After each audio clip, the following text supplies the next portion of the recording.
你来猜猜，为了写好《La La Land》的配乐，作曲家总共写过多少歌呢？在好莱坞打混不是件容易事，大多数配乐家要等到事业高峰或中年才能拿到一座奥斯卡小金人，甚至也有如 Thomas Newman 被提名10几次，但最终还是与奥斯卡擦身而过。天赋是好莱坞的基本配备，但若是没有机运，那即便你再有才华，也很难有戏唱。今天要讲的这位不仅是近年来最年轻的奥斯卡配乐奖得主，甚至他在写完第2部片就中奖了，而且一次还拿下2座小金人呢。嗨，大家好，我是 Sherry， 今天要来介绍这位运气好到爆棚，连莫扎特都羡慕的新生代好莱坞金奖配乐家。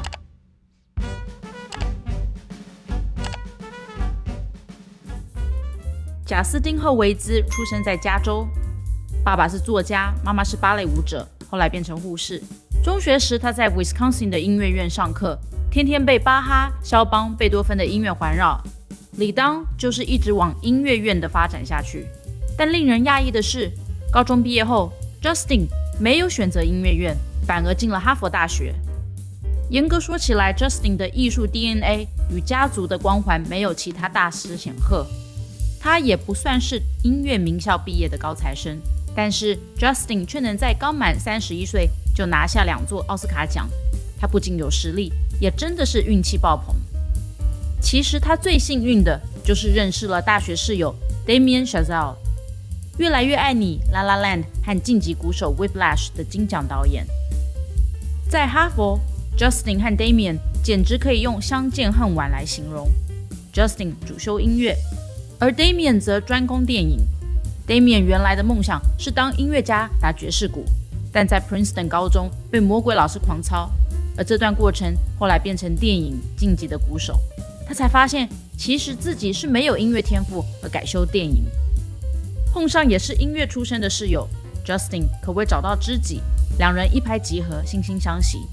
从学生时代起就开始共创电影作品。说到这，我来打个岔。其实我蛮相信人的命运冥冥之中是被牵引的。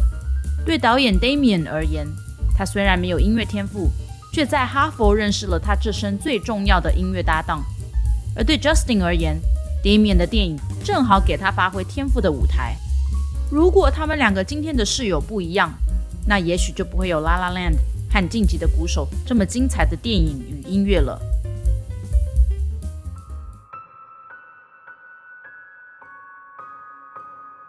大一菜鸟 Andrew 进入音乐名校，并且接受名师 Fletcher 的指导。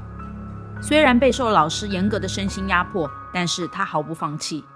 Andrew 为了赢得核心鼓手的位置，不惜和女友分手，连他出车祸还是不要命的坚持赶到现场演出。更不用提，他每天练鼓练到双手沾满鲜血。在电影中 ，Andrew 的个性从怀抱理想目标的大学生，在魔鬼教练的教导下，开始了一连串疯狂的训练。在教练的训练与羞辱下 ，Andrew 发狂演出，只为求得完美。就好像我的另外一部片电影中的拉赫曼尼诺夫所介绍的钢琴师 David， 这2个男主角都是为了不辜负长辈期待而进入登峰造极的完美状态，近乎神经分裂。若说 Andrew 是清纯理想的大男孩，那老师 Fletcher 就是那个摧毁他意志力与希望的魔鬼了。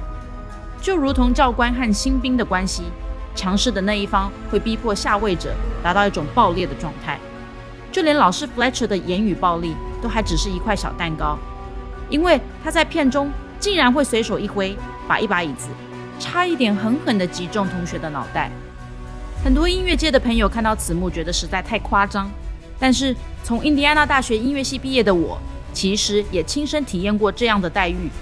对在竞争激烈的音乐名校追求极致表现的学生，这样的场景算是家常便饭。不过这又是另外一集的故事了。回到原题， Andrew 这么走火入魔的认真程度，却因为后来打上 Fletcher 而遭到学校开除。Andrew 心有不甘，后来匿名指证 Fletcher 不当的教学，而害 Fletcher 被解雇。几个月后， Andrew 在酒吧碰到 Fletcher 非常大方地邀请他参加音乐节的乐团打鼓，但其实 Fletcher 早已知道当初就是 Andrew 指证他的罪魁祸首，所以 Fletcher 在演出当晚在舞台上对 Andrew 进行报复，故意给 Andrew 错的歌曲以羞辱他。电影尾声，曾经是师生的2个敌人共同完成乐曲，全片也在不断晋级的鼓声中高潮落幕。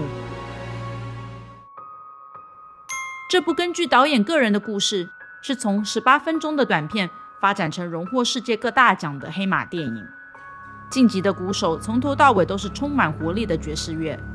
饰演主角的男演员 Miles Taylor 虽然从15岁就自学爵士鼓，后来还会弹钢琴、吉他等，但是为了这个角色，他还是每周上3天各4小时的爵士鼓。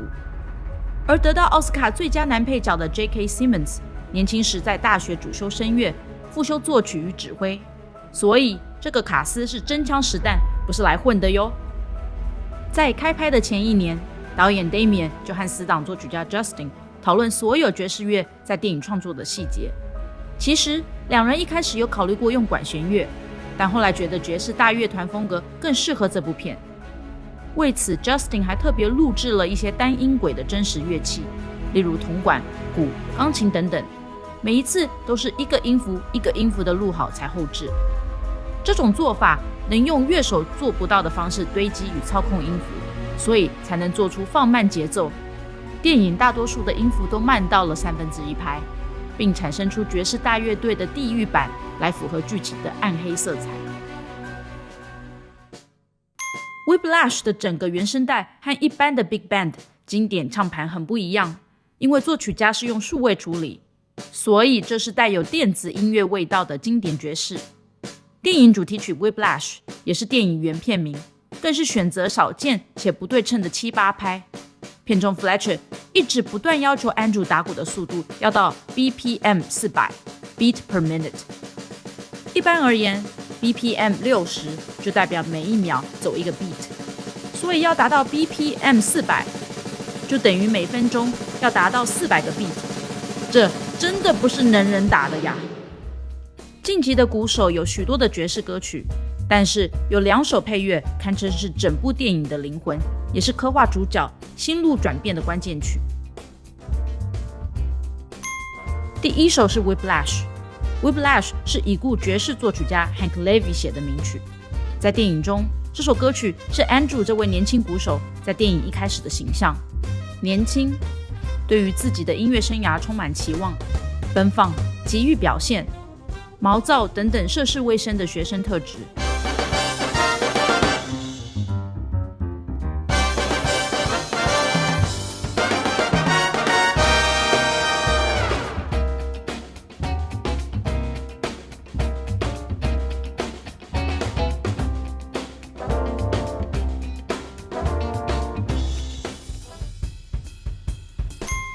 如果说 Whiplash 是涉世未深的 Andrew， 那么 Caravan 则是经历磨练后渐渐成熟的 Andrew。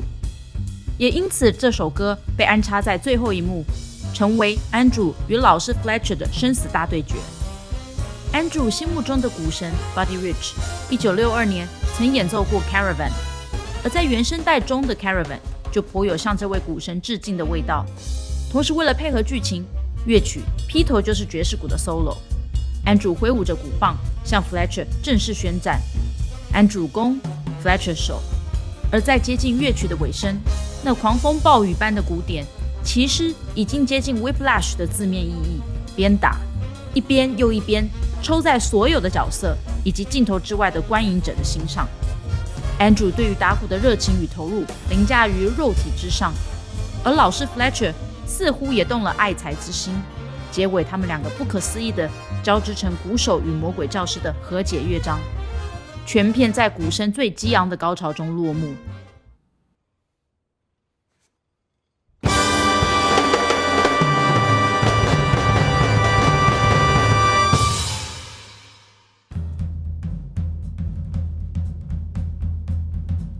因为晋级的鼓手而声名大噪的 Damien 和 Justin， 2人开始进行早在6年前就筹备的 La La Land 的电影制作。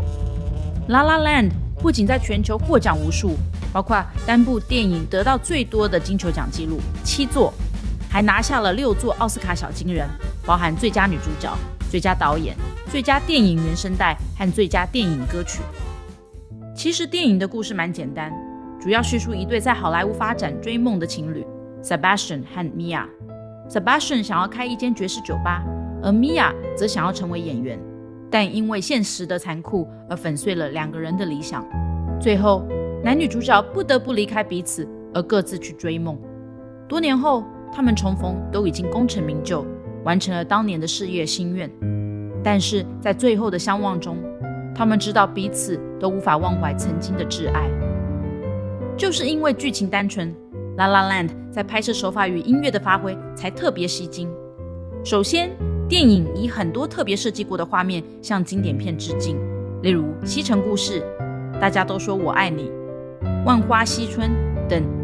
而电影的色调也从60年代的百老汇到电影海报中的男女主角跳踢踏舞，或在天文台里飞起的反骨式色调。当然，最令人惊艳的就属片头曲一镜到底的歌舞开场。在 LA 高速公路上边唱歌边跳舞 Another Day of Sun， 镜头还得捕捉每个角色，并且一气呵成。这真的看不出来 Damien 之前只拍过一部长片。在创作配乐的过程， Justin 花了将近2年半的时间创作出1900首的钢琴 demo 带。虽然大多数不是遭到推荐，就是要求补写，然而也亏他有这种无限轮回的写作功力，才能让越来越爱你不鸣则已一鸣惊人。而这种执着的态度比 John Williams 当初为第三类接触所写的那300种组合更疯狂了6倍。除了土法炼钢工作狂的态度， Justin 本人还说，深深影响这部片的配乐，从爵士、百老汇到古典音乐都有。他大大称赞 John Williams 在《星际大战》和《大白鲨》，也提到了 Nino Rota 的教父配乐。影响他写出钢琴夜曲的，则是夜曲大师 John Field。这位大师其实也深深影响肖邦哦，与肖邦的夜曲作品27第2号降低大调和夜曲作品9第2号。La La Land 有2首贯穿整部电影的歌曲，那就是荣获奥斯卡最佳电影歌曲的 City of Stars 与 The Fools Who Dream。 从这2首歌曲， Justin 又延伸出总共5首主题曲，他们的旋律既通俗洗脑又朴实，观众很容易产生共鸣，并且朗朗上口。这5首主题曲分别是 Another Day of Sun， 这段音乐象征青春追梦的阳光爵士，一切就像在拍 MV 的影片。 Justin 的节奏、器乐的出场都影响画面中的人物或动作的登场。他让洛杉矶110号与105号的高速公路交流道成了经典群舞的华丽场景，也是最令人耳目一新的金奖片头曲。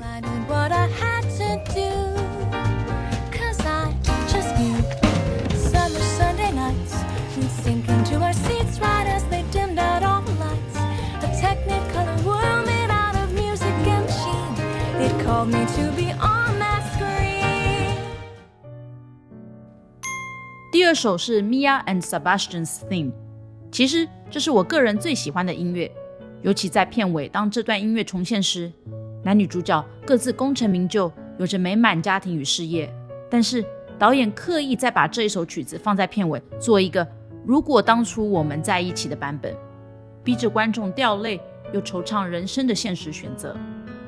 每次看到结尾，我都会有深深的感触。那现在就让我们来欣赏这段音乐第一次出现时， Mia 先被 Sebastian 的深情琴声给吸引，她目不转睛盯着眼前落魄的男子，逐渐将优美的旋律给炸裂，转而变成歇斯底里的爵士音律，似乎想把一肚子的鸟气给宣泄出来。借着这首歌，我们能了解男主角那怀才不遇的愤怒，还有他才气纵横的爵士天赋。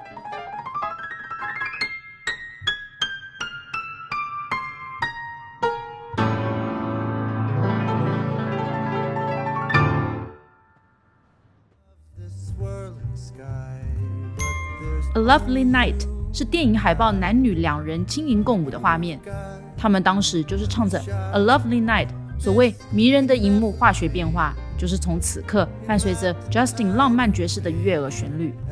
这张专辑收录的版本还特别将 iPhone 的手机铃声当作曲子结尾。在电影里，这一段差点就是要喷出亲吻火花的尴尬趣味场面了。You say there's nothing here. Well, let's make something clear.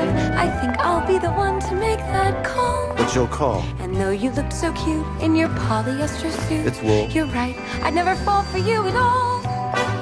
And maybe there in the bar. City of Stars 就是替本片夺得当年的最佳电影歌曲，也堪称是这部电影的灵魂曲。其实这首歌曲，男主角和女主角分别独唱过，但是两人的心境完全不一样。男主角的声音忧郁，充满感触，但女主角纯净的唱法，让它变成一首柔媚浪漫的小曲。In somebody's eyes, to light up the skies, to open the world and send me reeling. A voice that says I'll be here and you'll be on. she would do it. The Fools Who Dream。由于女主角米娅试镜不断的碰壁，已经对人生彻底失望的她，最后在男主角的鼓励下去了一场试镜。在那场试镜里，她掏心真诚地唱出自己热爱电影、追求梦想的心声，没想到却因此获得电影女主角的资格。她的事业从此一飞冲天，但为了梦想，她也只能跟男主角从此分道扬镳。Here's to the mess we make. She told me a bit of madness is key. Justin 非常擅长写歌舞剧与爵士风格，在2023年金奖提名的电影《巴比伦》中，他有大大发挥他这种充满青春自由、绚丽夺目的音乐风格。但我们只能听他写出这类百老汇歌舞剧的音乐吗？还是我们能从这位年轻的大师期待更多意想不到的作品呢？这颗好莱坞新星有机遇又有天分，绝对不容忽视。